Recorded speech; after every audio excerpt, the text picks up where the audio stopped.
MSLI T V, رہنمائی بدلتی دنیا کے لیے۔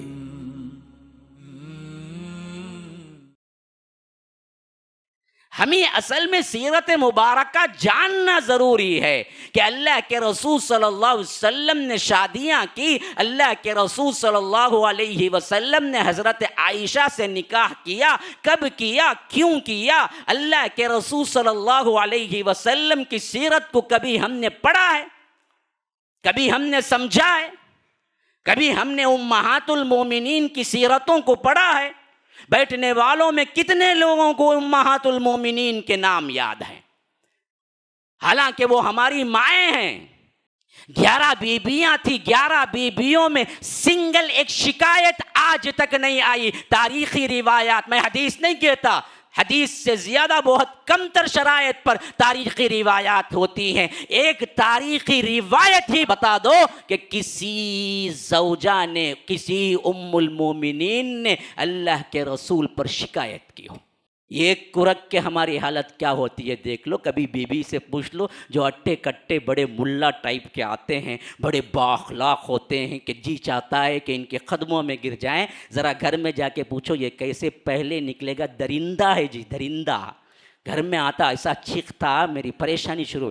یہ ہماری حالت ہے۔ اللہ کے رسول صلی اللہ علیہ وسلم کی ظاہری زندگی کو دیکھ کر لکھنے والے اور پہنچانے والے، اور اللہ کے رسول صلی اللہ علیہ وسلم کی دعوتی زندگی کو دیکھ کر لوگوں تک پہنچانے کام کرنے کے لیے صحابہ مردوں کی ایک بہت بڑی جماعت تھی، لیکن عورتوں کے مسائل سکھانے کے لیے ایک بیوی سے کام نہیں چلنے والا تھا۔ ایک ایسی ہونہار ہونا ہی تھی جو کہ آگے چل کر یہ پورا سرمایہ منتقل کرنا تھا۔ تو اللہ کے رسول کو اشارہ دیا گیا کہ تمہاری بی بی عائشہ ہے، تم نکاح کر لو۔ تب اللہ کے رسول نے نکاح کیا۔ اسی واسطے ہم دیکھتے ہیں وفات نبوی کے بعد اللہ کے رسول صلی اللہ علیہ وسلم کی زندگی کے بعد 40 پر 8 سال حضرت عائشہ زندہ رہی، اور پورے 40 پر 8 سالوں میں انہوں نے جو دین کا کام کیا، جو پھیلایا اور جو درس دیا، جو فتاوے دی، بڑے بڑے صحابہ بھی عاجز آ جایا کرتے تھے۔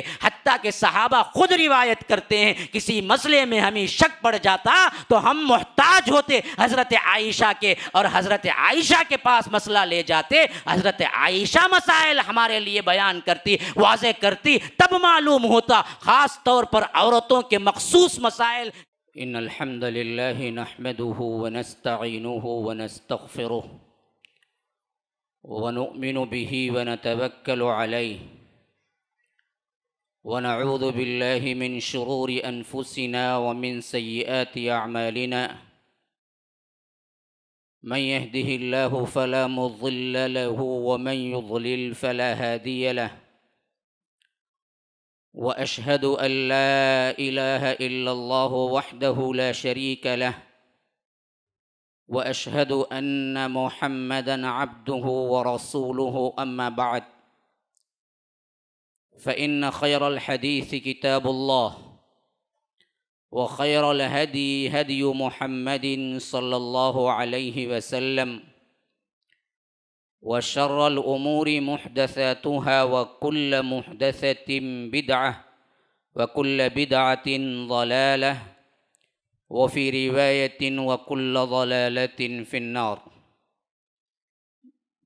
فأعوذ بالله السميع العليم من الشيطان الرجيم من همزه ونفثه ونفخه، ولقد آتيناك 7 من المثاني والقرآن العظيم، لا تمدن عينيك إلى ما متعنا به أزواجا منهم، ولا تحزن عليهم واخفض جناحك للمؤمنين، وقل إني أنا النذير المبين، كما أنزلنا على المقتسمين الذين جعلوا القرآن عضين، فوربك لنسألنهم أجمعين عما كانوا يعملون، فاصدع بما تؤمر وأعرض عن المشركين، إنا كفيناك المستهزئين الذين يجعلون مع الله إلها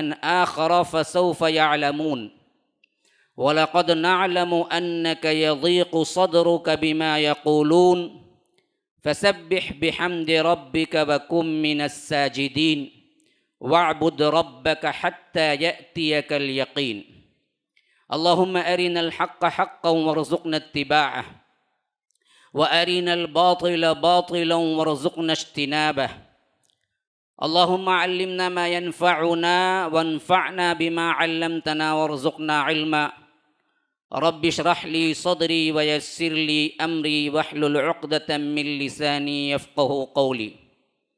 اس اللہ کے نام سے ابتدا جس کے ناموں کی کوئی انتہا ہی نہیں۔ وَلَوْ أَنَّ مَا فِي الْأَرْضِ مِن شَجَرَةٍ أَقْلَامٌ وَالْبَحْرُ يَمُدُّهُ مِن بَعْدِهِ سَبْعَةُ أَبْحُرٍ مَا نَفِدَتْ كَلِمَاتُ اللَّهِ۔ اس ذات اقدس پر کروڑوں درود و سلام ہوں جو تمام جہانوں کے لیے رحمت للعالمین بن کے آئے تھے۔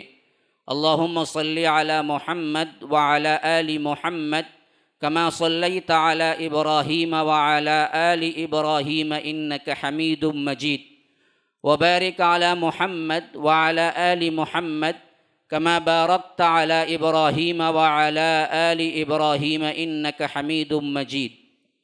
برادران اسلام، واجب الاحترام بزرگوں، دوستوں، عزیز ساتھیوں، لائق احترام ماؤں اور بہنوں، اللہ تبارک و تعالی نے ہمیں ایک رسول دیا، ایک نبی دیا، جس کو رب العالمین نے خود کہا کہ یہ بہت بڑا احسان کیا تم پر۔ لقد من اللہ علی المؤمنین، اللہ تبارک و تعالی نے مومنوں پر احسان کیا۔ اذ بعث فیہم رسولا من انفسہم، تمہارے اندر سے ہی رب العالمین نے ایک رسول بھیجا۔ اس رسول کی عظمت، عزت، رفعت، بلندی اتنی ہے کہ رب العالمین نے کسی چیز کے لیے لفظ احسان کا استعمال نہیں کیا، لیکن اس نبی کو عطا کر کے فرمایا کہ ہم نے تم پر احسان کیا ہے۔ رب العالمین نے اس نبی کی شان میں خود قرآن مجید کے اندر ایسے ایسے الفاظ استعمال کیے ہیں، یاد رکھیے اگر کسی اور کے لیے استعمال ہوتے تو وہ کائنات کے افضل ترین فرد ہوتے، لیکن یہ یاد رکھو کہ اللہ تبارک و تعالی کے علاوہ کوئی مخلوقات میں بلند ترین نہیں ہے سوائے جناب محمد الرسول اللہ صلی اللہ علیہ وسلم کے۔ خود محمد الرسول اللہ صلی اللہ علیہ وسلم نے اپنے زبان مبارک سے فرمایا کہ انا سید ولد آدم۔ ایک روایت میں ہے کہ ولد آدم، کہ میں بنی آدم کا سردار ہوں، ولا فخر، اس میں فخر کی کوئی بات نہیں ہے، حقیقت کہہ رہا ہوں، آدم کا بیٹا ہوں، لیکن آدم سے بھی زیادہ میرا مرتبہ ہے۔ باپ آدم ہیں لیکن باپ سے زیادہ رب العالمین نے مجھے مرتبہ دیا ہے۔ اس میں فخر کے لیے نہیں کہہ رہا ہوں، حقیقت کہہ رہا ہوں۔ رب العالمین نے فرمایا کہ نون والقلم وما یسطرون ما انت بنعمت ربک بمجنون وان لک لاجرا غیر ممنون وانک لعلی خلق عظیم، کہ اے محمد الرسول اللہ صلی اللہ علیہ وسلم، آپ کے اخلاق کا کیا کہنا، آپ تو بلند ترین اخلاق پر فائز ہیں۔ وما تکون فی شأن وما تتلو منہ من قرآن ولا تعملون من عمل الا كنا علیکم۔ اللہ کے رسول صلی اللہ علیہ وسلم کے بارے میں فرمایا کہ آپ کی شان جو کچھ بھی ہوتی ہے، آپ کی حالت جو کچھ بھی ہوتی ہے، آپ قرآن پڑھتے ہیں، آپ رات میں تہجد گزار ہوتے ہیں، آپ معاملات کرتے ہیں، آپ گھر میں زندگی گزارتے ہیں، جو شان آپ کی ہے، وما تکون فی شأن وما تتلو منہ من قرآن ولا تعملون من عمل الا کنا علیکم اذ تفیضون فی، رب العالمین کی نظروں کے سامنے کرتے ہیں۔ رب دیکھتا ہے تمہیں خصوصی طور پر، میری رحمتوں کے اندر ہوتے ہیں اے نبی آپ کی شان جو بھی ہوتی ہے اس شان کے ساتھ میں خود نظر لگائے ہوتا ہوں۔ یہ نبی ہیں، یہ رسول ہیں جو ہمیں فرمایا کہ ان کی عزت و توقیر تمہارا ایمان ہے۔ فرمایا کہ یا ایھا الناس، لوگوں سنو، یہ انی رسول اللہ الیکم جمیعا الذی لہ ملک السماوات والارض لا الہ الا ہو فآمنوا باللہ ورسولہ واتبعوا النور الذی انزل معہ اولئک هم المفلحون۔ اس نبی پر ایمان لاؤ اور اس رسول کے ساتھ اترے ہوئے قرآن پر ایمان لاؤ، تمہارے لیے یہی فلاح اور یہی کامیابی ہے۔ اس رسول کی توقیر کرو اور تعزروہ وتوقروہ بکرۃ واصیلا، کہ رب العالمین نے اس رسول کے لیے آداب پر بیان فرمائے، اس رسول کے لیے رب العالمین نے خصوصی احکامات ہمیں دیے۔ لا تجعلوا دعاء الرسول بینکم کدعاء بعضکم بعضا، فرمایا کہ دیکھو اپنے ایک دوسرے کو پکارنے کی طرح رسول کے پکارنے کو نہ سمجھنا۔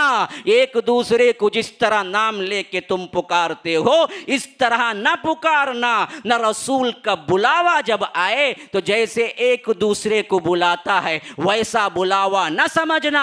اگر تم نماز میں بھی ہو رسول پکارتا ہے تو آ جاؤ نماز توڑ کے۔ ابی بن کعب کہتے ہیں میں نماز میں تھا، اللہ کے رسول نے بلایا کہ ابی، اور اللہ کے رسول کے بلاوے پر وہ نہ آئے، نماز ختم کی، آئے اللہ کے رسول نے پوچھا ابی میں نے تمہیں بلایا تھا، کہا کہ اللہ کے رسول میں نماز میں تھا، کہا کہ کیا یہ آیت تم نے نہیں پڑھی کہ اللہ کا رسول بلائے استجیبوا للہ وللرسول اذا دعاکم لما یحییکم، جب تمہیں رسول بلائے تو تم بھاگے دوڑے آؤ، اس واسطے کہ رسول تمہیں حیات دنیاوی زندگی دینے کے لیے بلاتا ہے۔ یہ عظمت رسول ہے، یہ رفعت رسول ہے، یہ جناب محمد الرسول اللہ صلی اللہ علیہ وسلم ہیں جن کے قسمیں رب العالمین نے کھائی ہیں۔ فلا وربک، تیرے رب کی قسم، تیرے رب کیا پیار جھلکتا ہے۔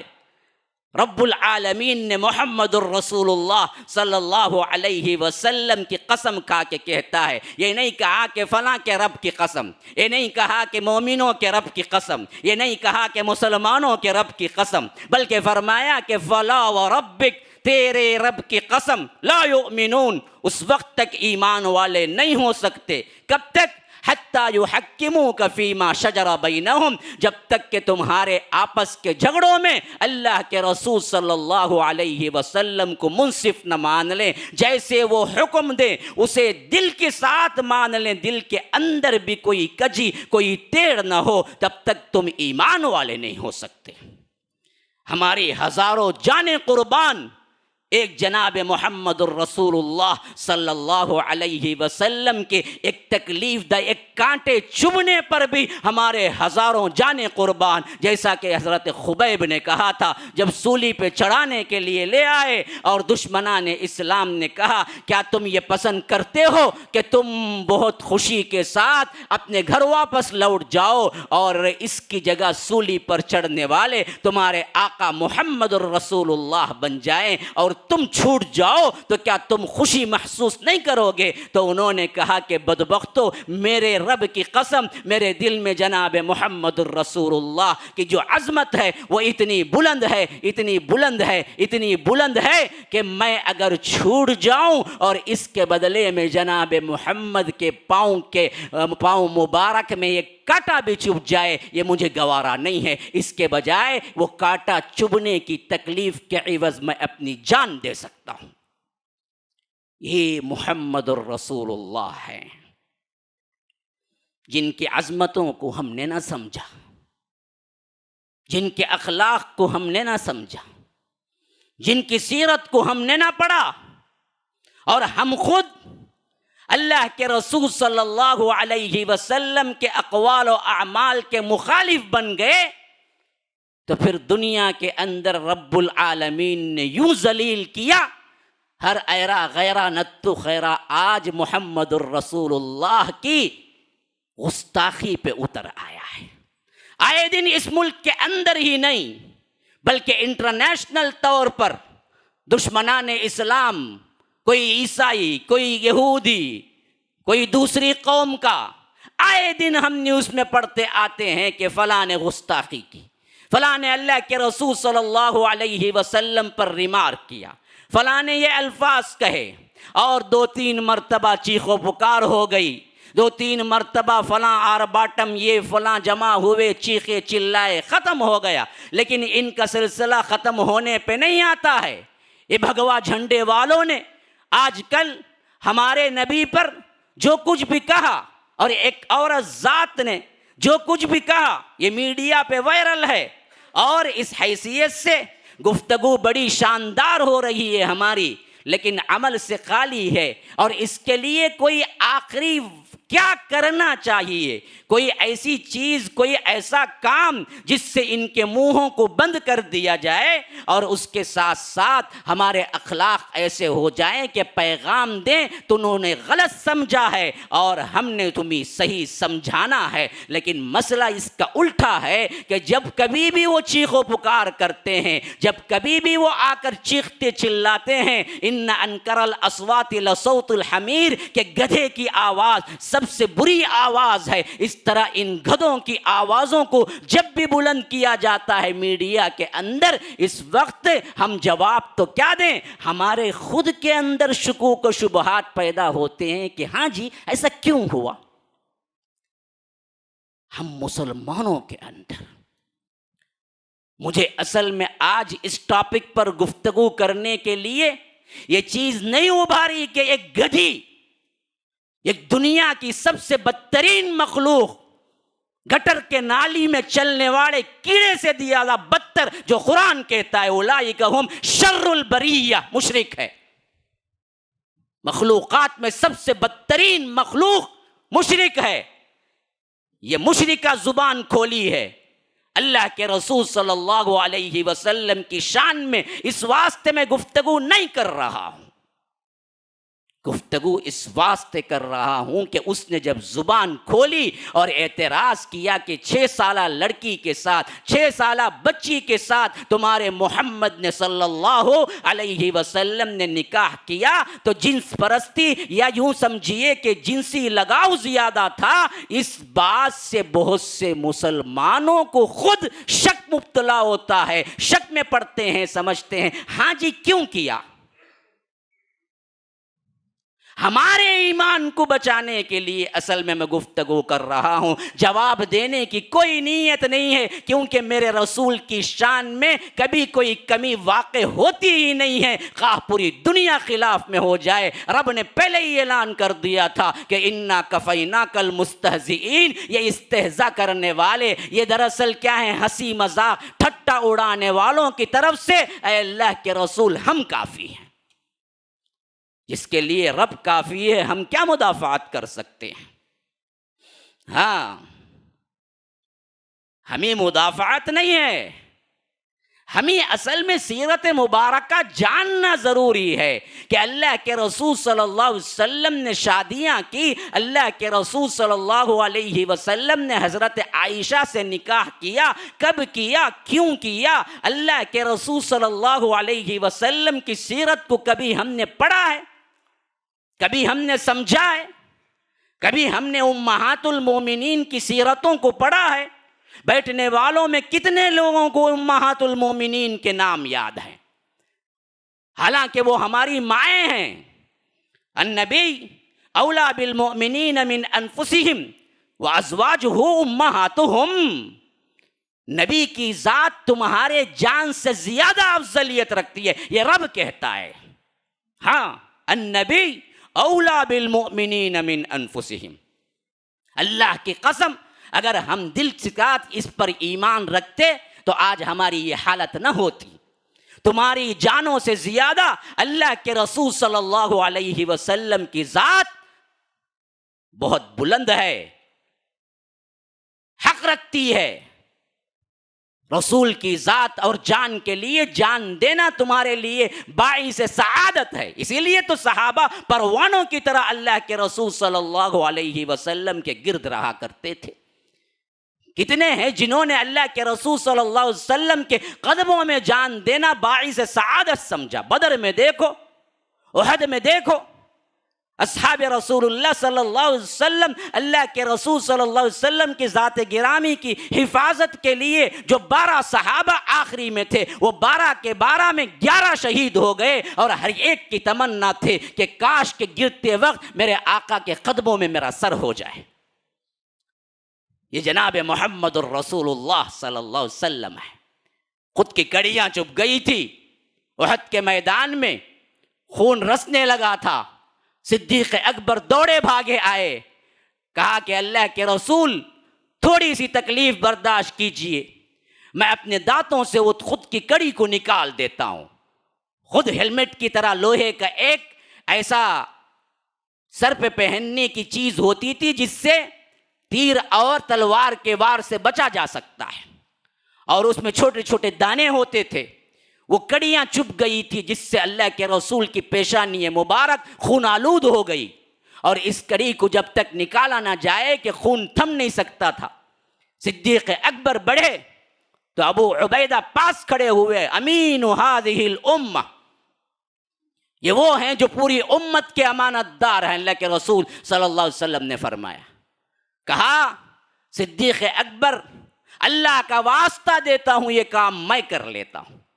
تم کتنے نیکیاں کما لیتے ہو، کتنی بار رسول کی خدمت کر لیتے ہو، ایک مرتبہ مجھے بھی تو چانس دو. ابو بکر ہٹے رضی اللہ عنہ، ابو عبیدہ سامنے آئے، اور وہ کڑی کو نکالنے کے لیے اپنی زبان اور دانتوں سے پکڑ کے کھینچا تو اس میں ایک دانت ٹوٹ گیا. یہ لہو لہان ہو گئے. لیکن فرط محبت ایسی تھی کہ پھر کہا کہ دوسری کڑی بھی مجھے ہی نکالنے دیجیے. پھر دوسرا نکالا، دوسرا دانت بھی ٹوٹ گیا. 2 دانت شہید کیے 2 کڑیاں نکالنے کے لیے ابو عبیدہ.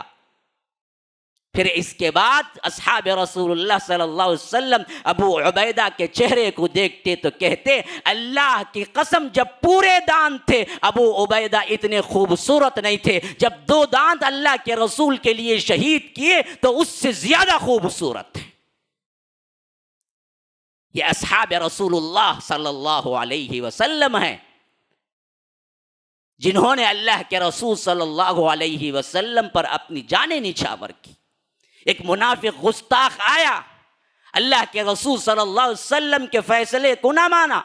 حضرت عمر سے کہا کہ تم بھی فیصلہ کر دو. حضرت عمر نے کہا کہ ٹھہرو میں فیصلہ کرتا ہوں. گھر گئے، کھوٹی پہ تلوار تھی، تلوار نکالی، سیدھے آئے، گردن اڑا دی. لوگوں نے شور مچا دیا، ہنگامہ کر دیا کہ ایک مسلمان کو حضرت عمر نے قتل کر دیا ہے. اللہ کے رسول صلی اللہ علیہ وسلم نے بلا کے پوچھا کہ عمر تمہیں قتل کرنے کی وجہ کیا ہے؟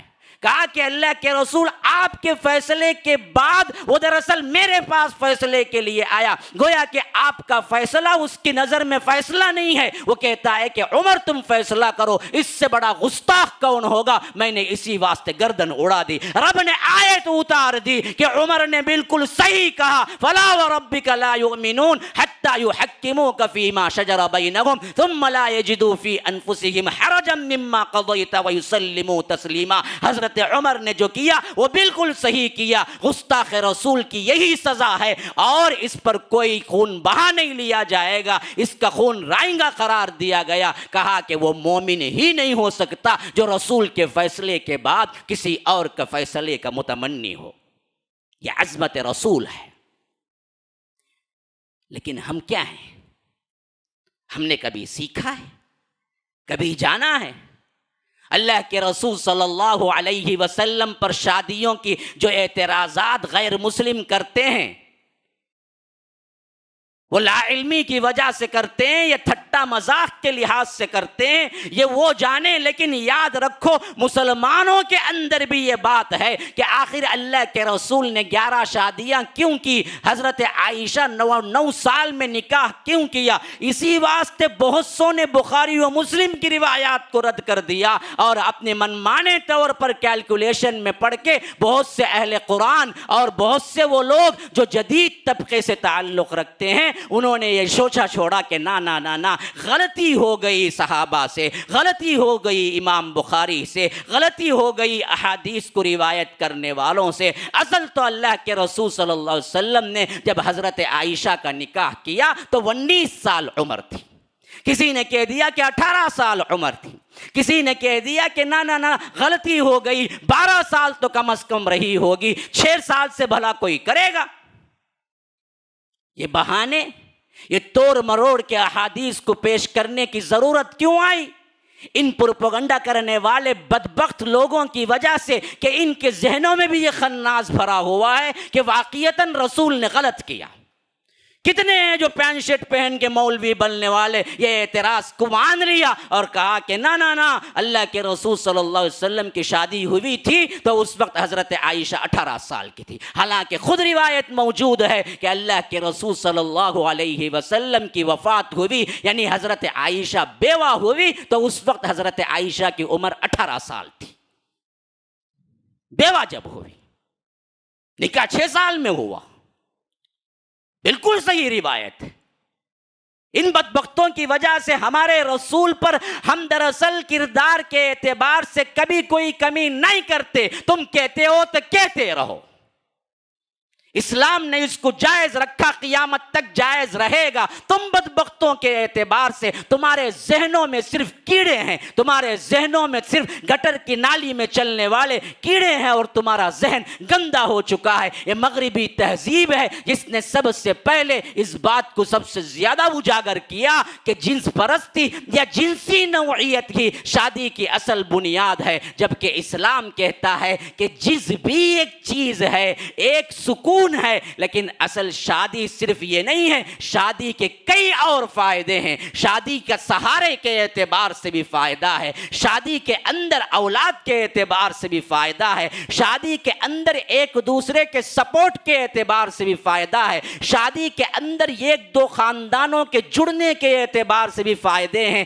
خالی خولی صرف اور صرف جنسی نوعیت ہی ضروری نہیں ہوتی۔ کتنے لوگ ہیں، کتنے جوڑے ہیں جو 25 سے 50 سال تک جو محبت نہیں ہوتی، 50 سال کے بعد اگر وہ دونوں میاں بیوی رہتے ہیں تو 60 سال کو یہ گزارا، 70 گزارا، 80 گزارا، میاں بیوی دونوں بوڑھے ہو چکے ہیں۔ پہلے وہ محبت نہیں تھی، 60 سال بعد دونوں بوڑھا بوڑھی زیادہ محبت کرتے ہیں۔ بتاؤ 60 سال والے بوڑھا بوڑھی جو محبت رکھتے ہیں کیا وہ جنسی نوعیت کی ہے؟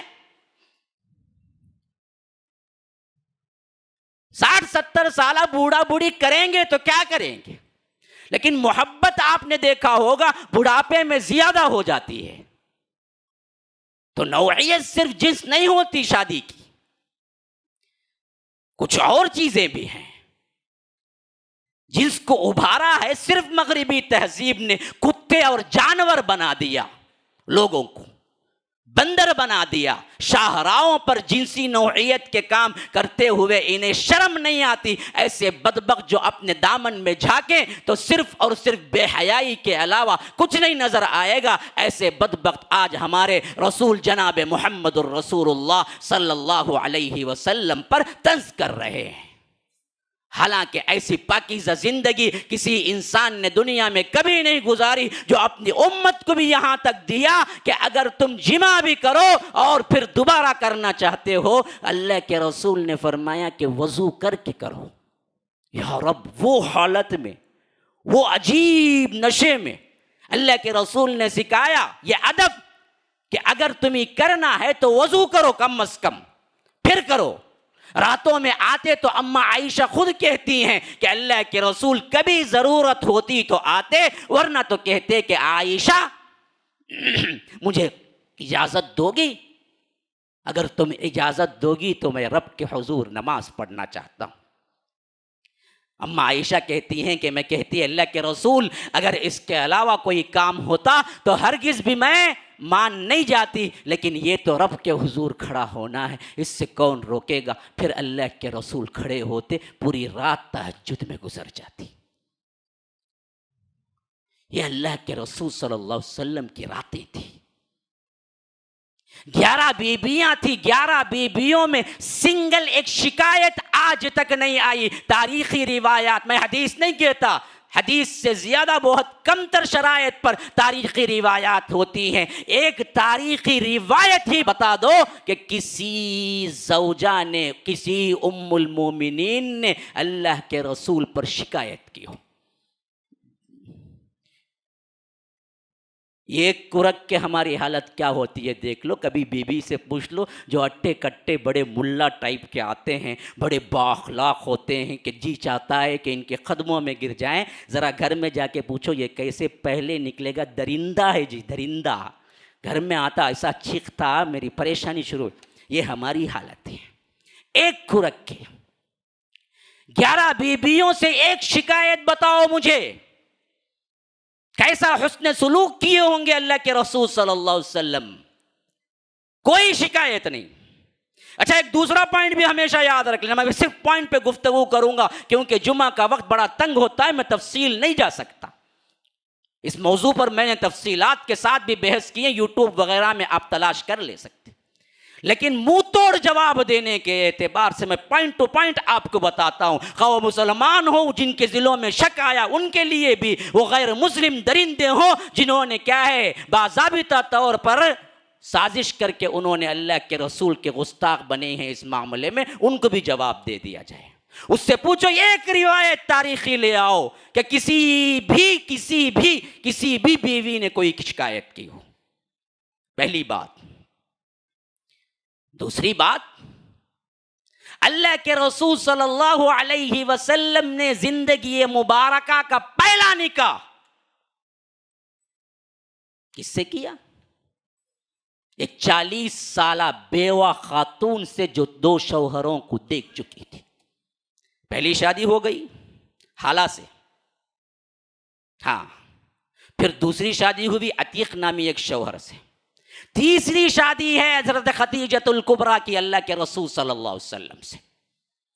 2 شادیاں ہو چکی تھی اور ان سے بچے ہو چکے تھے، پھر بیوہ ہو چکی تھی، ایسی بیوہ جس کی عمر 40 سال، بعض روایتوں میں 45 سال تک بھی آیا ہے، خیر 40 کی مان لیں تو بھی کیا ہے بہت کم ہے، ورنہ تو 45 کا بھی آیا ہے،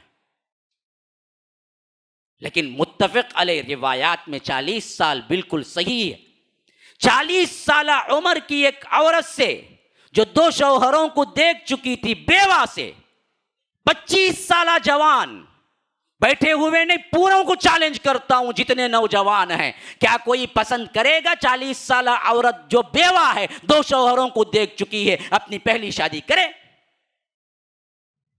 جو بھی کیچڑ اچھالتے ہیں ان بدبختوں سے پوچھو، 25 سال جہاں جوش جذبے کا سب سے زیادہ وہاں پر دباؤ ہوتا ہے، وہاں پر ولولہ ہوتا ہے، وہاں پر کیا ہے انسان کی زندگی کا سب سے بہترین سنہرا دور 25 سال کا ہوتا ہے۔ ایسے دور میں اگر یہ ہوس پرست نعوذ باللہ اللہ کے رسول عورتوں کے لیے کیے تھے تو بتاؤ کیوں 25 سال میں 40 سالہ عورت سے شادی کی؟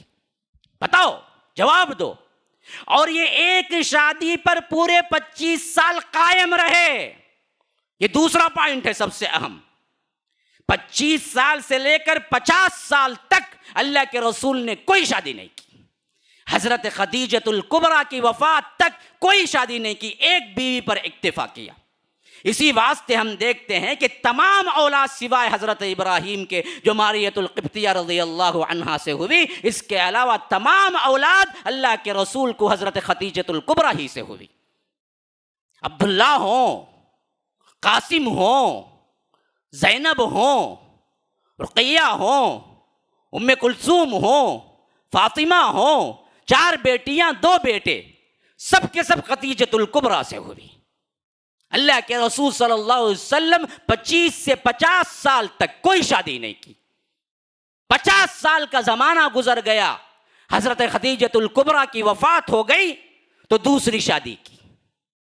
بتاؤ کیا تم ایسے شخصیت پر الزام لگاتے ہو جنہوں نے 25 سال کوئی دوسری شادی نہیں کی، اور 25 سال بھی وہ 25 سال جو دنیا کی زندگی میں ہمیشہ یادگار ترین رہتے ہیں کسی بھی نوجوان کے، طاقت کے اعتبار سے، شہوت کے اعتبار سے، ہر چیز سے 25 سال سے 50 سال کا دور بڑا ہی اہم ترین دور ہوتا ہے. اس دور میں اللہ کے رسول نے ایک بیوہ خاتون سے جو 40 سال کی ہیں شادی کرتے ہیں، اور اللہ کے رسول صلی اللہ علیہ وسلم ان کی وفات تک 50 سال تک کوئی شادی نہیں کرتے. اور حضرت خدیجۃ الکبریٰ کی عمر وفات کے وقت 60 پر 5 سال ہوتی ہے. جب وفات ہوتی ہے تو 10 نبوت کا زمانہ ہوتا ہے، رمضان المبارک کا زمانہ ہوتا ہے، جس میں حضرت خدیجۃ الکبریٰ کی وفات ہوتی ہے. وفات کے بعد بھی کوئی شادی نہیں کرتے، یہاں تک کہ خود خولہ بن حکیم ایک اللہ کے رسول صلی اللہ علیہ وسلم کے دور کی رشتہ دار ہیں، وہ آ کے کہتی ہیں کہ اللہ کے رسول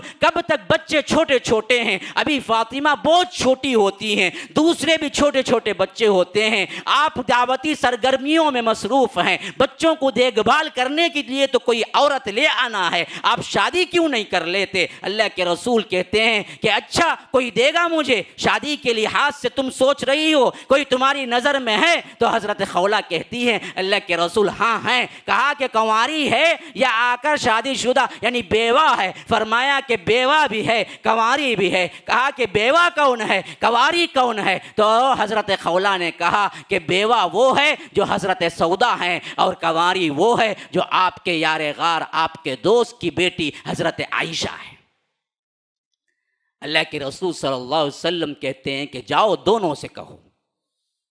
حضرت خولہ جاتے ہیں، سودا بنت زمعہ یہ بھی بیوہ ہے، ان کی بھی شادی ہو چکی ہے. پھر اس کے بعد یہ ان کا انتقال ہو گیا، شوہر کا بیوگی کی زندگی گزار رہی تھی. کہا کہ سودا تمہارے لیے برکتوں کا نزول شروع ہو گیا، اللہ کے رسول نے پیغام بھیجا ہے، راضی ہو؟ تو کہتی ہیں کہ ہاں، اس سے بڑی سعادت اور کیا ہوگی. پھر ادھر صدیق اکبر کے گھر پہنچتی ہیں اور کہتے ہیں کہ اللہ کے رسول صلی اللہ علیہ وسلم نے تمہاری بیٹی کے لیے ہاں کر دیے، راضی ہو؟ تو صدیق اکبر کہتے ہیں کہ یہ کیسے کہ میں بھائی ہوں ان کا، اور بھائی کی بیٹی سے شادی کیسے؟ یہ بات لے کے جب پہنچتی ہیں تو اللہ کے رسول صلی اللہ علیہ وسلم کہتے ہیں کہ یہ اسلامی بھائی ہے، خونی بھائی نہیں. خونی بھائی جو ہوتا ہے اس کی بیٹی سے نہیں کر سکتے، اسلامی بھائی ہے اس اعتبار سے کر سکتے ہیں. تو جب یہ جواب ان کو ملتا ہے تو صدیق اکبر کہتے ہیں کہ اس سے بڑی سعادت کیا ہے. تو ایک ہی وقت میں یا ایک کے بعد دیگر حضرت سودا کی شادی دوسری شادی ہے، اور تیسری شادی حضرت ام المؤمنین عائشہ رضی اللہ عنہا کی شادی ہے. اس وقت 6 سال کی عمر ہے. اب اعتراض کرنے والا کر سکتا ہے کہ بھائی 6 سال کی عمر کی شادی کرنی کیا تھی؟ اچھا میں بھی ایک سوال پوچھتا ہوں، لڑکی دینے والا باپ کو اعتراض نہیں ہے تو تجھے کیوں اعتراض ہے؟ اعتراض تو سب سے پہلے کس کو ہونا چاہیے تھا نا جی؟ باپ کو ہونا چاہیے تھا. صدیق اکبر کہتے ہیں اللہ کے رسول یہ چھوٹی سی بچی 6 سالہ بچی میں کیا کروں؟ زبردستی تو نکاح نہیں ہوا تھا. اچھا دوسری بات یاد رکھو، پورا معاشرہ یوں نظریں لگائے بیٹھا ہوا تھا اللہ کے رسول صلی اللہ علیہ وسلم کی ایک ایک حرکت پر کہ کچھ ہو جائے فوری طور پر پروپیگنڈا کیا جائے، اللہ کے رسول صلی اللہ علیہ وسلم کو نعوذ باللہ تنگ کیا جائے، ذلیل کیا جائے. ایک ایک حرکت پر وہ لوگ اللہ کے رسول صلی اللہ علیہ وسلم کو تانا دیتے تھے، ایک ایک حرکت پر. ادھر حضرت قاسم کی وفات ہوئی، یہ دوڑتا بھاگتا بندہ آیا اور ابو لہب اور ابو جہل سے کہا کہ ان کا بڑا بیٹے کا انتقال ہو گیا ہے. فوری طور پر تھالیاں بجانے لگے، کہنے لگے اب تو محمد کی نسل صلی اللہ علیہ وسلم ختم ہو گئی، اب نسل آنے والی نہیں ہے، کیونکہ بیٹے سے نسل چلتی ہے، اور بیٹا ہی کیا ہے انتقال ہو گیا۔ اور کہا کہ یہ تو دم کٹا ہے، یہ تو کیا ہے نسل بریدہ ہے، ان کی نسل تو نہیں چلے گی۔ اللہ نے سورہ کوثر نازل کی، فوری کہا کہ انا اعطیناک الکوثر فصل لربک وانحر ان شانئک هو الابتر۔ آپ ابتر نہیں ہیں، آپ نسل بریدہ نہیں ہیں، آپ دم کٹے نہیں ہیں، آپ کی نسل نہیں چلے گی نہیں ہے، بلکہ یہ بدبخت جو ہے نا، یہ جو کہہ رہے ہیں ان کی نسلیں کٹ جائیں گی، ان کو کوئی پوچھنے والا نہیں ہوگا، ان کا نام کیا ہے رکھنے والی کوئی نسل نہیں ہوگی، آپ کی نسل تو قیامت تک رہے گی۔ ایسے ایک ایک پوائنٹ پر وہ لوگ شور مچا دیتے تھے۔ ہاں، اللہ کے رسول کی زندگی کی ایک ایک حرکت کو نوٹ کر رہے تھے۔ ایک مرتبہ چند لوگ آئے، کہا ہمیں کچھ سوالات ہیں، اور یہ بھی سیکھا کہ مشرکین قریشی بھیجے تھے۔ جیسے ہی اللہ کے رسول صلی اللہ علیہ وسلم کے سامنے سوالات رکھے گئے، خاص طور پر وہ سوالات تھے جو سورہ کہف کے معاملے میں آئے تھے، تو اللہ کے رسول نے کہا کہ میں کل بتا دوں گا۔ یعنی امید یہی تھی کہ روزانہ حضرت جبرائیل آتے ہیں، جیسے ہی آئیں گے پوچھ کے بتا دوں گا، تو اس اعتبار سے زبان مبارک سے نکل گیا کہ کل بتا دوں گا، لیکن انشاءاللہ نہیں کہا، اور وحی رک گئی۔ کل کی جگہ پرسوں ہوا، پرسوں کی جگہ تیسرا دن، چوتھا دن، پانچواں دن، چھٹا دن، ساتواں دن، آٹھواں دن، نواں دن، 10 15 دن وحی رک گئی۔ اب لوگ تھالیاں بجانے لگے، ارے آپ نے تو کہا تھا کل بتا دوں گا، کل جا کے 15 دن ہو گئے ہیں، یہ تو جھوٹے ہیں، اللہ نے ان کو چھوڑ دیا ہے، یا ان کا جن ان کو چھوڑ دیا ہے۔ یہاں تک کہ سورہ ضحیٰ اتر گئی، والضحیٰ واللیل اذا سجا ما ودعک ربک وما قلی۔ ان لوگوں نے صاف کہہ دیا کہ تیرے رب نے تجھ کو چھوڑ دیا ہے، یا تیرے جن نے تجھ کو چھوڑ دیا ہے۔ اللہ نے آیت اتار دی کہ نا نا نا نا، اللہ کے رسول آپ کے رب نے آپ کو نہیں چھوڑا ہے، بلکہ مسئلہ یہ تھا کہ وَلَا تَقُولَنَّ لِشَيْءٍ إِنِّي فَاعِلٌ ذَلِكَ غَدًا إِلَّا أَن يَشَاءَ اللَّهُ۔ جب بھی آپ کوئی بات کہیں جو کل کی کرنی کی ہے تو آپ کہہ دیں کہ انشاءاللہ، یا انشاءاللہ نہیں کہنے کی وجہ سے اللہ نے سکھانا چاہا کہ انشاءاللہ ضرور کہا کرو۔ تو یہ یاد رکھو، اس کے لیے سبق سکھانے کے لیے وحی رکی، اور وحی سورہ کہف نازل ہو گئی۔ ایسے ایک ایک پوائنٹ کو یہ لوگ اللہ کے رسول کو مذاق بنا لیتے تھے۔ میں نے 2 واقعات اس واسطے رکھے کہ ذہن تازہ ہو جائے۔ اب میں پوچھتا ہوں، پوری عرب دنیا میں پوری 1 صدی اٹھا لو، 2 صدی اٹھا لو، مشرکین مکہ سمیت، حضرت عائشہ کی 6 سالہ شادی پر کسی نے اعتراض کیا؟ جو بعد میں آنے والے یہ بدبخت ترین لوگ پیدا ہوئے، یہ سفید چمڑی کے اندر درندہ دل رکھنے والے لوگ جو ہیں وہ پیدا ہوئے، تو اعتراض کیا مجھے بتاؤ عرب دنیا کے اندر جب اللہ کے رسول مکی زندگی میں شادی کی، وہ بھی مدنی زندگی میں نہیں، مدنی زندگی میں رخصتی ہوئی، 10 نبوت میں شادی ہوئی، مکی زندگی میں ابو جہل، ابو لہب، عتبہ، شیبہ، ربیعہ، جتنے دشمنان اسلام ہیں اللہ کے رسول کی ایک ایک حرکت کو مذاق بنا رہے ہیں۔ اما عائشہ کی شادی ہوئی اور لوگوں کو معلوم ہوا ابو جہل نے کیوں نہیں کہا، ابو لہب نے کیوں نہیں کہا، عتبہ نے کیوں نہیں کہا، شیبہ نے کیوں نہیں کہا، کیوں دشمنان اسلام نے پروپیگنڈا نہیں کیا اور کہا یہ کہ یہ 6 سالہ لڑکی سے کیسے شادی کر لیا، یہ تو ہوس پرست ہے، یہ تو فلاں ہے، کیوں نہیں کہا؟ ایک بتاؤ مجھے، ایک روایت بتاؤ کوئی دشمنان اسلام نے اللہ کے رسول کی اس شادی پر کلام کیا ہو؟ کیوں؟ یہ اصل میں عرب میں رواج تھا، اس رواج کو اسلام نے باقی رکھا، اب بھی کر سکتے ہیں، چھوٹی بچی کی شادی کر سکتے ہیں۔ اس وقت کون ہوگا ذمہ دار؟ بچی کو تو عقل نہیں نا، ہاں بالکل صحیح بات ہے، باپ ہوگا ذمہ دار۔ ہاں صاف قرآن میں سورہ طلاق، تب تو قرآن کی آیت کو بھی نکالنا پڑے گا جو لوگ اعتراض کریں گے۔ سورہ طلاق کے اندر صاف آیت موجود ہے، واللائی لم یحضن، ان کی عدت کے بارے میں بھی سوال ہوا، جن کی شادیاں ابھی حیض نہ آیا ہو چکی ہیں، تو اللہ تعالیٰ نے ان کے بارے میں گفتگو کی تو معلوم ہوا ابھی پیریڈ شروع نہیں ہوئے، ابھی بچی بالغ ہی نہیں ہوئی، اس سے پہلے نکاح ہو سکتا ہے۔ قرآن میں آیت موجود ہے، یا اعتراض کرنے والوں کو قرآن میں سے آیت نکالنا پڑے گا انہیں سورہ طلاق کے اندر۔ جو بچی ابھی بالغ نہیں ہوئی اس کی شادی ہو سکتی ہے۔ اچھا، اب یہ بات جان لینے کے بعد تیسری بات بھی نوٹ کر لو، شادی کا مطلب وہ نہیں ہے جو ہم سمجھتے ہیں۔ ہمارے ذہنوں میں لفظ شادی یا نکاح آتے ہی ہم سمجھتے ہیں کہ جیسے راتوں رات رخصتی ہو گئی اور وہاں سے شباشی شروع ہو گئی۔ نہیں، اصل میں نکاح ہونا اور چیز ہے، رخصتی ہونا اور چیز ہے۔ حضرت عائشہ کا نکاح ہوا تھا 6 میں، رخصتی نہیں ہوئی تھی۔ نکاح اور چیز ہے، رخصتی اور چیز ہے۔ رخصتی 9 سال میں مدنی زندگی میں ہوئی تھی۔ یہ بدبخت معلوم ہوتے ہوئے چھپاتے ہیں اور ہم کو معلوم ہی نہیں ہے۔ ہم بھی دراصل کیا ہیں، شکار ہو جاتے ہیں ان کے الفاظ کا کہ ہاں جی 6 سال میں نکاح ہوا۔ جی نکاح وہ انہی کے گھر میں رہی، صدیق اکبر کے گھر میں ہی رہی، اللہ کے رسول کے پاس نہیں آئی۔ جب بالغ ہو گئی اور اس کے بعد رخصتی ہوئی، تقریباً یہ وہ زمانہ تھا جو بدر کے قریب کا زمانہ تھا، یعنی 1 ہجری کا اختتام تھا یا 2 ہجری کے اوائل میں اللہ کے رسول صلی اللہ علیہ وسلم نے حضرت عائشہ کو اپنے گھر بلایا۔ تو رخصتی اور بات ہے، نکاح اور بات ہے۔ نکاح کرنا اور بات ہے، رخصتی کرنا اور بات ہے۔ نکاح چھوٹے پن میں بھی ہو سکتا ہے، رخصتی 5 سال بعد بھی ہو سکتی ہے، 4 سال بعد بھی ہو سکتی ہے، جیسا یہاں 3 سال بعد رخصتی ہوئی۔ تو حضرت عائشہ سے نکاح سے مراد رخصتی نہیں ہے، وہ نکاح نہیں ہے جو ہمارے ذہنوں میں ہے۔ وہ نکاح ہے جو اللہ کے رسول صلی اللہ علیہ وسلم کے دور مبارک میں ہوتا تھا، جاہلیت میں ہوتا تھا، اسلام نے اسے باقی رکھا، جیسے بہت سی چیزوں کو اسلام نے باقی رکھا۔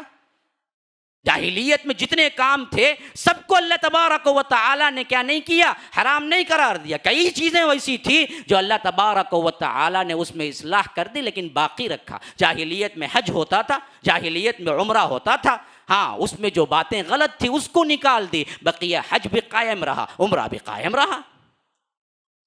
کئی باتیں ہیں۔ تو 6 سال میں شادی ہوئی، اس کا مطلب یہ نہیں ہے کہ وہ شادی جو ہم مراد لیتے ہیں۔ نکاح ہوا، نکاح جیسے ہم کہتے ہیں نا نسبت ہوئی۔ نکاح میں اصل میں سمجھانے کے لیے کہہ رہا ہوں، نسبت کر لیتے ہیں نا پکی بات، یہی سسٹم سمجھو۔ رخصتی جو ہوئی وہ 9 سال میں ہوئی جب وہ بالغ ہو چکی تھی۔ اور یہ بات کیوں ہوئی یہ بھی یاد رکھ لو۔ یہ بات اصل میں ایسے نہیں ہوئی کہ اللہ کے رسول صلی اللہ علیہ وسلم کو جنسی ضرورت تھی، یہ بات وحی الہی پر ہوئی، یاد رکھو۔ وجہ کیا تھی؟ اللہ کے رسول صلی اللہ علیہ وسلم کی ظاہری زندگی کو دیکھ کر لکھنے والے اور پہنچانے والے، اور اللہ کے رسول صلی اللہ علیہ وسلم کی دعوتی زندگی کو دیکھ کر لوگوں تک پہنچانے کام کرنے کے لیے صحابہ مردوں کی ایک بہت بڑی جماعت تھی، لیکن عورتوں کے مسائل سکھانے کے لیے ایک بیوی سے کام نہیں چلنے والا تھا۔ ایک ایسی ہونہار ہونا ہی تھی جو کہ آگے چل کر یہ پورا سرمایہ منتقل کرنا تھا۔ تو اللہ کے رسول کو اشارہ دیا گیا کہ تمہاری بی بی عائشہ ہے، تم نکاح کر لو۔ تب اللہ کے رسول نے نکاح کیا۔ اسی واسطے ہم دیکھتے ہیں وفات نبوی کے بعد اللہ کے رسول صلی اللہ علیہ وسلم کی زندگی کے بعد 40 پر 8 سال حضرت عائشہ زندہ رہی، اور پورے 40 پر 8 سالوں میں انہوں نے جو دین کا کام کیا، جو پھیلایا اور جو درس دیا، جو فتاوے دی، بڑے بڑے صحابہ بھی عاجز آ جایا کرتے تھے۔ حتیٰ کہ صحابہ خود روایت کرتے ہیں کسی مسئلے میں ہمیں شک پڑ جاتا تو ہم محتاج ہوتے حضرت عائشہ کے، اور حضرت عائشہ کے پاس مسئلہ لے جاتے۔ حضرت عائشہ مسائل ہمارے لیے بیان کرتی، واضح کرتی، تب معلوم ہوتا خاص طور پر عورتوں کے مخصوص مسائل، یہ پورے کے پورے پورا سرمایہ حدیث کا حضرت عائشہ ہی کی طرف سے آیا۔ تقریباً حضرت ابو ہریرہ کے بعد سب سے زیادہ روایت کرنے والے کوئی صحابی ہیں تو وہ حضرت عائشہ ہیں۔ 2000 تقریباً 210 روایتیں حضرت عائشہ سے آئی ہیں۔ یہ منشا اللہ کا تھا، اللہ نے حکم دیا تھا کہ حضرت عائشہ سے نکاح کرو، جیسا کہ حدیث میں الفاظ ہیں کہ مجھے ایک بالکل پوشیدہ کر کے ایک کپڑا پیش کیا گیا اور میں نے اس کو کھول کے دیکھا تو اس کے اندر اماں عائشہ تھی، گویا کہ حکم تھا کہ آپ ان سے شادی کرو، کیونکہ ان کے ذریعے سے پورا دین پہنچنا تھا خواتین کے مسائل کا، اس واسطے۔ تیسری بات یاد رکھ لو، اعتراض کرنے والوں کا میرے پاس زیادہ وقت نہیں ہے، تیسری بات یاد رکھ لو، اماں عائشہ کے علاوہ جتنی شادیاں کی ہیں سب کی سب بیوہ ہیں، سوائے ایک ہیں 11 میں جو حضرت عائشہ کنواری ہے، سب بیوہ ہیں۔ اگر جنس کا معاملہ ہوتا، شہوت کا معاملہ ہوتا، اللہ کے رسول کو کنواری لڑکیاں نہیں تھیں، حکم دیتے تو اصحاب رسول اللہ اپنی بیٹیوں کو لا کے رکھ دیتے، لیکن اللہ کے رسول نے کسی سے نہیں کیا۔ حضرت خدیجہ بیوہ ہیں، حضرت سودا بیوہ ہیں، ام المومنین حضرت ام سلمہ بیوہ ہیں، ام المومنین حضرت ام حبیبہ بیوہ ہیں، جویریہ بیوہ ہیں، میمونہ بیوہ ہیں، صفیہ بیوہ ہیں، زینب بنت جہش بیوہ ہیں، زینب بنت خزیمہ بیوہ ہیں، سب بیوہ ہیں۔ کیوں کیا؟ سب سے بڑا مقصد ان شادیوں کا بیواؤں کی عزت سکھانا تھا۔ یہ بدبخت خواتین اعتراض کرتی ہیں، ارے بدبختوں، تمہاری عزت کے لیے اللہ کے رسول نے شادیاں کی، اور یہ بتانا مقصود تھا صحابہ کو کہ دیکھو بیوہ دراصل منحوس نہیں ہوتی، میں خود بیواؤں سے نکاح کرتا ہوں تو تم بھی کرو۔ تو کئیوں نے بیواؤں سے نکاح کیا، صدیق اکبر نے بیواؤں سے نکاح کیا، حضرت عمر فاروق نے بیواؤں سے نکاح کیا، حضرت علی نے بیواؤں سے نکاح کیا، صحابہ اپنی زندگیوں میں بیواؤں کو لے آئے اس واسطے کہ ان کا سہارا بن جائیں۔ آپ کو معلوم ہے بدر کے بعد احد ہوئی تو 70 صحابہ شہید ہوئے، 70 صحابہ، اور ان 70 صحابہ میں ان کی بیویاں 70 ہی کے قریب ہوئے نا، تو 70 صحابہ شہید ہوئے تو 70 بیوہ ہوئے۔ اب ان بیوہ عورتوں کا پرسان حال کون؟ تو اللہ کے رسول صلی اللہ علیہ وسلم نے پہلا قدم اٹھایا۔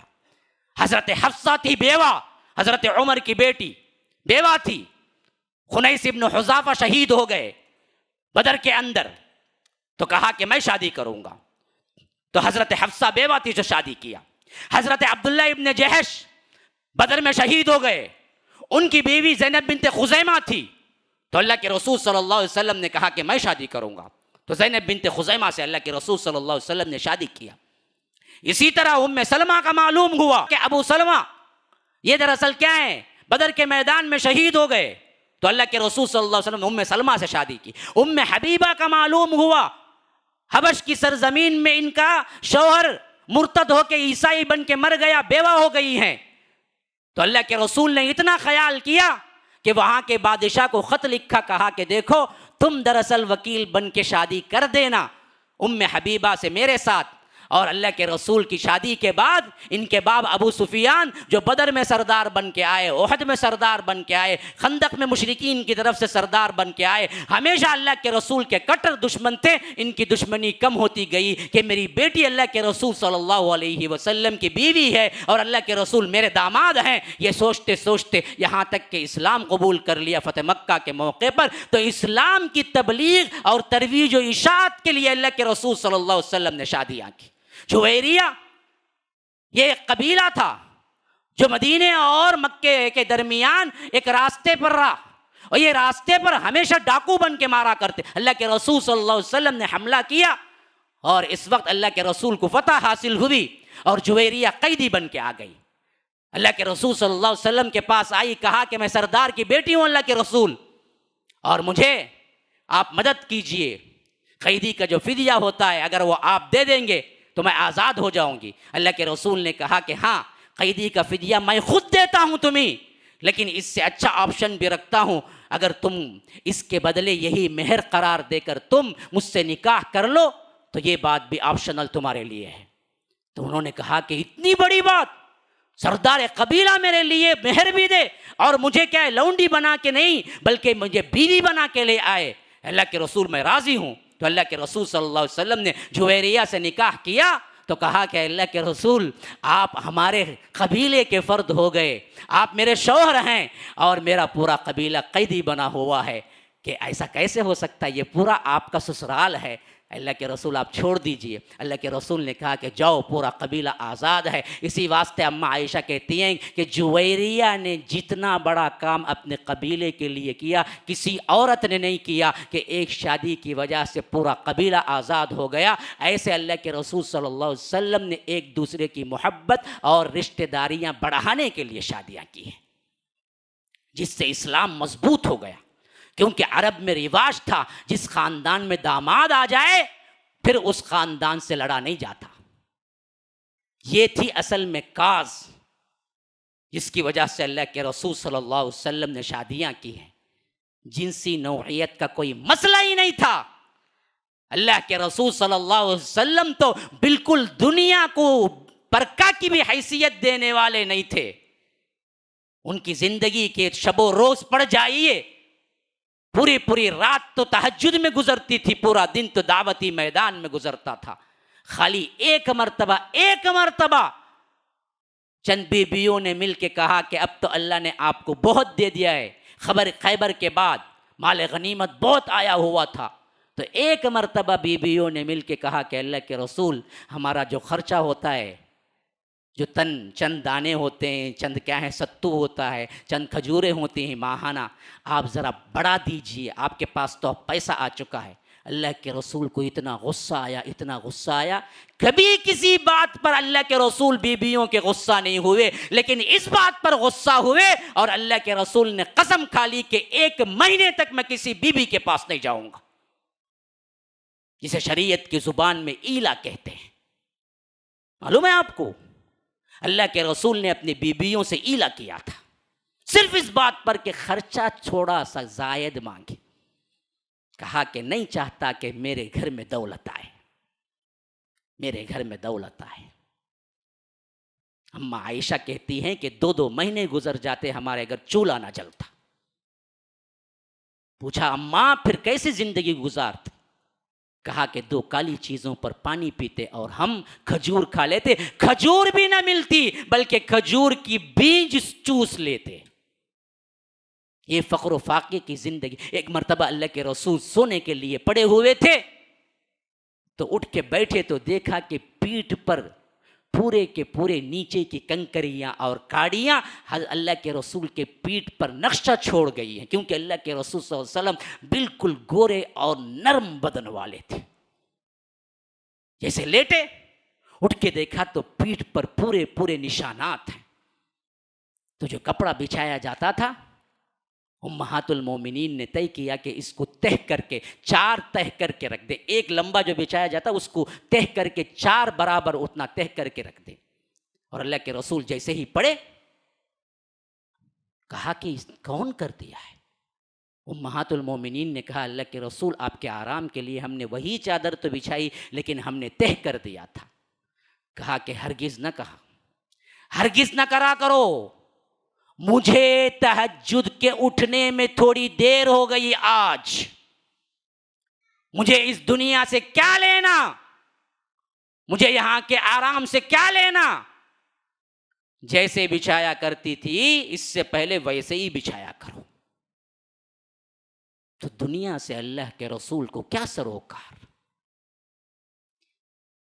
یہ چیزیں ہم کو بھی پتا نہیں ہیں. ہمیں کوئی اشکالتا ہے, ہمیں کوئی باتیں بناتا ہے تو ہم خود شک کا شکار ہو جاتے ہیں. اللہ تبارک و تعالی دشمنان نے اسلام کے سازشوں سے محفوظ رکھے اور یہ سازشیں انہی پر الٹا کر دے. اللہ تبارک و تعالی جو گستاخ واقعتاً جان بوجھ کے کر رہے ہیں, اللہ انہیں نیست و نابود کر دے. ہمارے پاس دعاؤں کے علاوہ کچھ نہیں ہے, ہمارا کشکول بھی ٹوٹا ہوا ہے. ہم کیا کریں گے؟ جیسے رب العالمین کہتا ہے کہ اللہ کے رسول آپ کو دکھ ہوتا ہے, ہم کو معلوم ہے. وَلَقَدْ نَعْلَمُ أَنَّكَ يَضِيقُ صَدْرُكَ بِمَا يَقُولُونَ. آپ کا سینہ تنگ ہوتا ہے جو لوگ یہ باتیں بناتے ہیں, جو یہ مذاق اڑاتے ہیں. ہاں وہ صحابہ تھے جنہوں نے اپنا تن من دھن قربان کر دیا، لیکن ہماری بے حسی کی انتہا یہ ہے کہ ہمارے پاس فرصت بھی نہیں ہے اس کے لیے نکال کے کچھ سوالات ہی کو سمجھ لیں۔ تو ہمارے پاس دعاؤں کے علاوہ کچھ نہیں ہے، تو ہم دعائیں کر سکتے ہیں کہ اے اللہ ایسے لوگوں سے محفوظ رکھ، ہمارے رسول کی عزت کو، حرمت کو اللہ تبارک و تعالی حفاظت کر، اور جو لوگ اس طرح کے کام کر رہے ہیں ان کے نصیب میں ہدایت نہیں ہے تو پھر ان کو نیست و نابود کر اور انہیں عبرت کا نشانہ بنا کے کتے اور خنزیر کی موت مار۔ ہم کیا کر سکتے ہیں؟ دعائیں ہی کر سکتے ہیں۔ هذا وبالله التوفيق وصلى الله وسلم على نبينا محمد أسأل الله لي ولكم ولسائر المسلمين من كل ذنب فاستغفروه إنه هو الغفور الرحيم۔ ناظرین اکرام، ہمارے اس ویڈیو کو لائک کریں اور ہمارے اس چینل کو سبسکرائب کریں۔ جزاکم اللہ خیرا۔